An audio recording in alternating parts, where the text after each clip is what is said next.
Welcome to HortTube. My name is Jim Putnam. Today I am very excited to have come up to Mark Weathington's home garden. If you've seen my previous video I did with him, he is the director of the J.C. Ralston Arboretum. This is his home garden, which is a couple years in the making at this point. Yeah, just a few years in. Okay, something like that at this point. So we're going to go through and see some of his favorites in the garden today. Beyond being the director of the J.C. Ralston Arboretum, you're also a published author. Can you tell me about your... Sure, I wrote Gardening in the South for Timber Press, and it kind of covers from the coast where I gardened for 10 years to the Piedmont where I am now, to the mountains, which is where I really cut my teeth in horticulture, and so it's got a little bit for everybody, and I tried to make it, a lot of these books have the same old.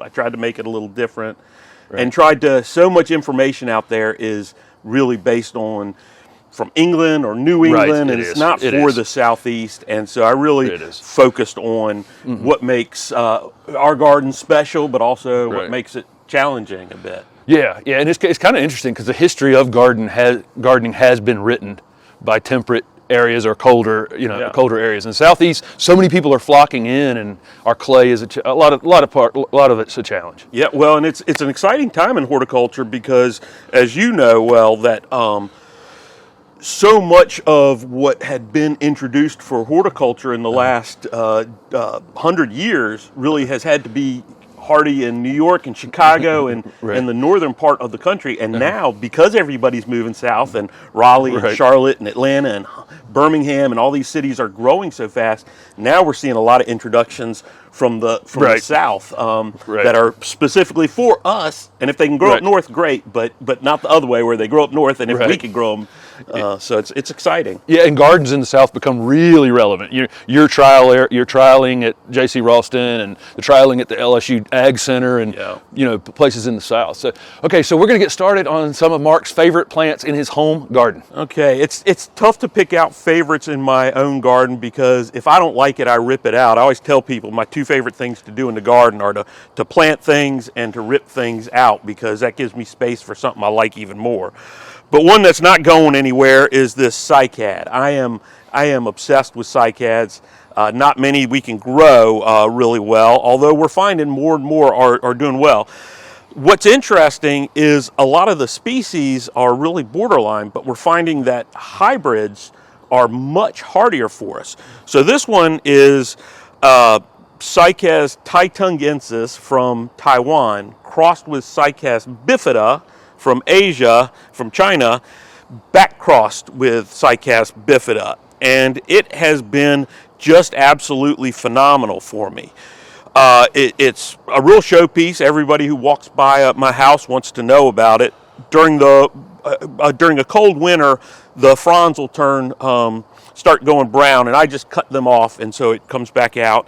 And if we're going to have a really cold winter, I'll actually just get in here and with a piece of twine and tie it up like this, because what you really need to protect is the crown. What we find with cycads, and same thing with palms, is if you get a little size on them before you plant them out, you're much better off. If you plant them out small, a lot of times you can lose them, as much due to rot during the winter as anything else. And cycads really want very well drained soil. But it's just a magnificent plant in my mind. So a cordyline growing in Zone 7B in Raleigh, North Carolina. Yeah, so one of the real keys with plants is knowing where they come from. One will come into the country or multiple, but will all propagate from one. So people think of this as the little spike in the middle of their hanging basket or banner, to add some upright texture. Well, these cordylines came from somebody who collected it.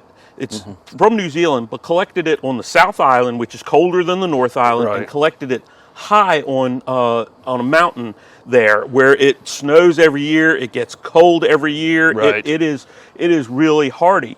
So we grew these out, and they've been fantastic. They've made it through every winter. We're starting to get a good trunk on there. Ultimately, this will get 12, 18 feet tall, and be a little puff of foliage on the top. So, that's what we do when we go collecting is, Right. It's like the old real estate thing. It's location, location, location. You know, Right. with plants, it's elevation, elevation, elevation. You can, if you get high enough, it doesn't matter if you're in the subtropics. You can get hardy plants. Right. Wow, that's amazing. So a couple things we can talk about in this location. Number one, you got a hardy guava, and then you're growing vines on shrubs. Yes. So let's talk about them. Well, so I'll talk about the shrub, the actual shrub first. This is, like you said, pineapple guava, Acacelloiena, one of my absolute favorite evergreen shrubs.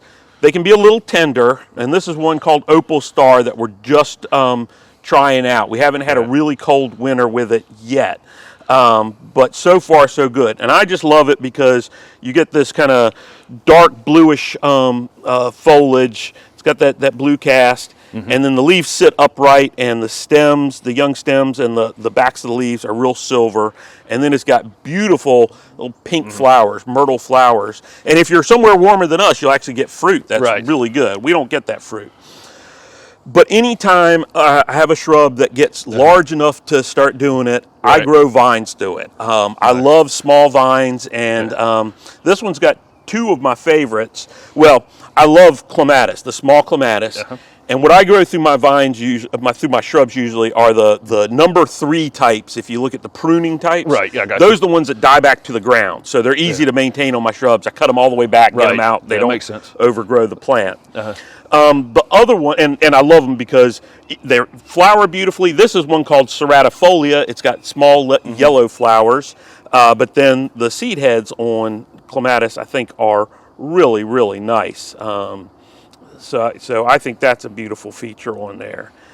And, you know, rather than just grow one vine through a shrub, I grow a couple.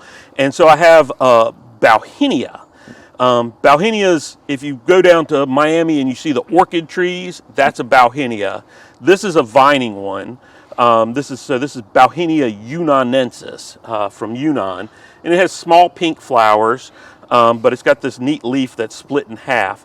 And the Bauhins were 2 brothers who were both botanists. In fact, the older Bauhin pretty much came up with binomial nomenclature, the modern way of naming plants, before Linnaeus did. So he was very similar. He also did that for people's organs. So Linnaeus named this plant for them, the 2 brothers, because the leaves are split in half like a butterfly. So it's, you know, both of the Bauhins are on there with that. So kind of a neat little botanical story.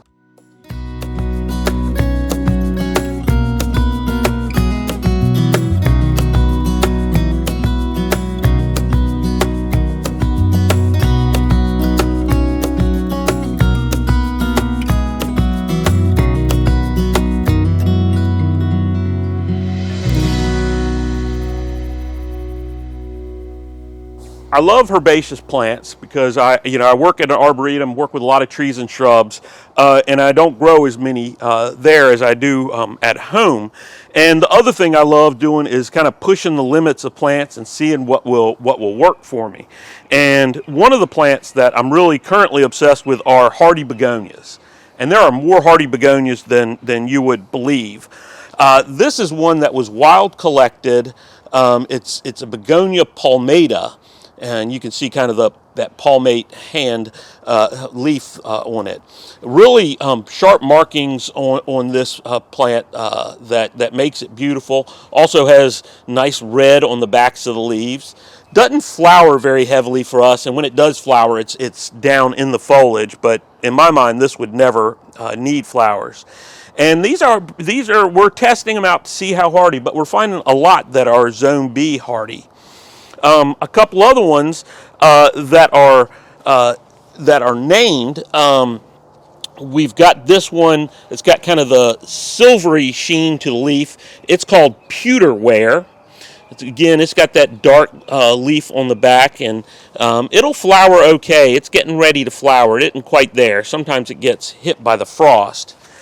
And you'll have to pardon my French, but this one is Begonia Côtes de Castillon, maybe that's Spanish. I don't know. It's all Greek to me. But this makes a big old plant. It's almost 3 feet tall. Really nice flowers. on there that are held up with the foliage at least, so you get to see them. And just a gorgeous plant. Again, it's got that burgundy leaf to the back. These have been in the ground for all of them at least 3 years. Some of them for 4 years. We've had some out the Arboretum that have been out even longer. And they are growing in a protected spot in my garden, but we have them out in the open and high shade in the Arboretum as well, and they really just perform fantastic out for us. So I think this is going to be one of the next big things in herbaceous plants are these perennial hardy begonias.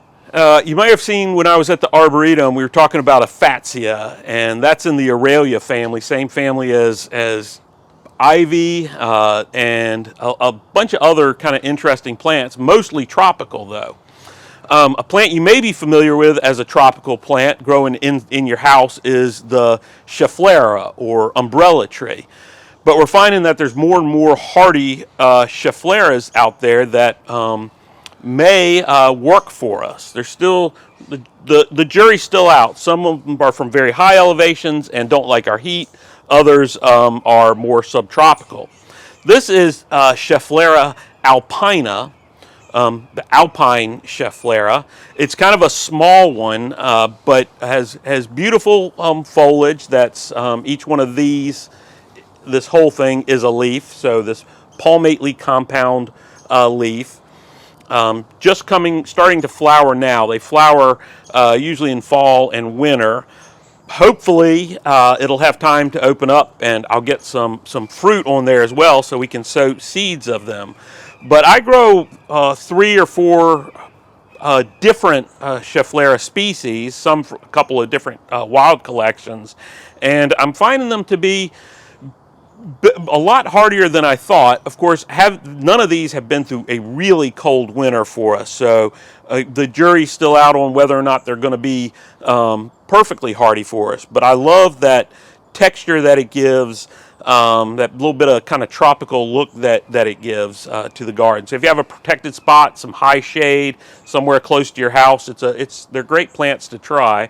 And you can find them through mail order sources. You're not going to go into most big garden centers and find these, but mail order you can get them, and you can grow them inside for a little while, get them a little bit bigger before you plant them out if you're concerned. One quick question I have is, when those flowers open, are the bees as fascinated with them as they are Fatsia? Yes, the bees absolutely love them. They're Right. a great pollinator plant. They go crazy on there, which is why you usually get fruit. Sometimes it gets too cold for the fruit to form, but Right. yeah, they absolutely love them. Okay, another great little plant that everybody comments about is this one. This is an Ajuga, believe it or not. You might know Ajuga as bugleweed, little spreading ground cover, often a purple foliage plant. This is a different species. This is Ajuga incisa. And this is a form called bicun, B-I-K-U-N. And it's, as you can see, heavily variegated, grows in part shade. Sometimes people have trouble with it growing, but if you give it good drainage and part shade with moist, well-drained soil, which is what we'd all want if we're plants, it can be really happy. In the spring, when it comes out, it has royal blue flower spikes. I'm just absolutely breathtaking against this variegated foliage. It is a deciduous plant, unlike the other Ajugas, so it will die back in the fall, but it will slowly spread and form these beautiful mats of kind of chartreuse around silvery blue centers on the plant. And it is probably the single most commented on plant in my garden, and one of the most commented on at the J.C. Ralston Arboretum as well. Okay, an oddball plant that just hasn't made it into the market yet, but I'm hoping it really does, is this Hemaboya. There's several of these Hemaboyas. They're African violet relatives, so they root very easily, but they're perfectly hardy. In the wild, they grow in kind of moist seeps, but they don't seem to need really moist soils. They seem to grow fine anywhere. as long as they get a little bit of shade. And what I love about these, beyond the beautiful fuzzy leaves, is they have these big kind of odd buds on there that form in late summer, and then the flowers open up, and the flowers are just beautiful things. Long tubes with kind of speckled interiors and gold throat. Pollinators love them. When it flowers, it's late summer going into fall, and there just aren't many plants for the shade garden that are really flowering in the late season. You've got some toad lilies, but not much else that's happening in there. It tends to be a lot of spring plants flowering. So I love that they bring some color and some flowers into the late season shade garden.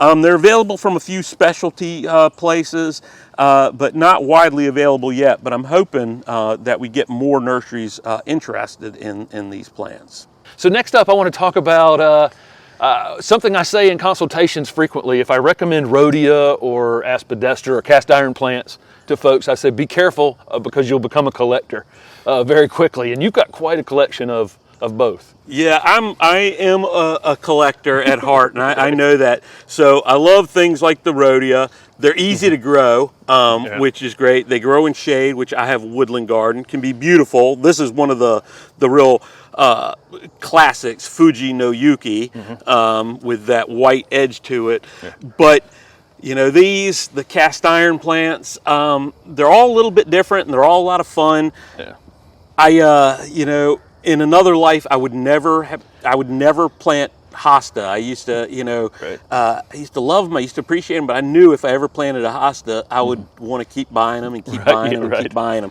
So I stayed away from them. These are great because deer don't eat them like they do the hosta. Right. But yeah, it's easy to become a collector, and you know, it makes it kind of fun. You go to a different garden center. It's something you can look for. You can get overwhelmed at garden centers sometimes. So you know, you can go around. You can find, ooh, that's one I don't have, and get it. You can grow them from seed once you have enough, and sometimes you'll find something really interesting as well. And usually in the fall when we see those seed heads forming on the rhodia. Yeah, that's how I sell people on rhodia. It's like, okay, it's evergreen. Grows in the same spot your hosta will, and the deer don't eat it. I mean, how can you go wrong? Exactly, with that? Exactly, and it's completely drought tolerant. You know, once it's established, it'll last through just about anything. Thank you, Mark, for sharing your beautiful home garden with us and the Ralston in the previous video. Your level of plant knowledge is appreciated throughout this entire industry, and your dedication to introducing new things and getting more people involved. So, well, it's been a pleasure. There's nothing I like better than talking about plants. And to paraphrase somebody you've probably had on Tony Avent, my wife wasn't much interested in plants when I met her, and now she hates them. So you know, it's great to be able to talk about these things that I love so much. Right. Well, awesome. Thank you, guys. Don't forget to subscribe to the channel. Hit that little bell notification so you're alerted when I upload content. Thanks for watching.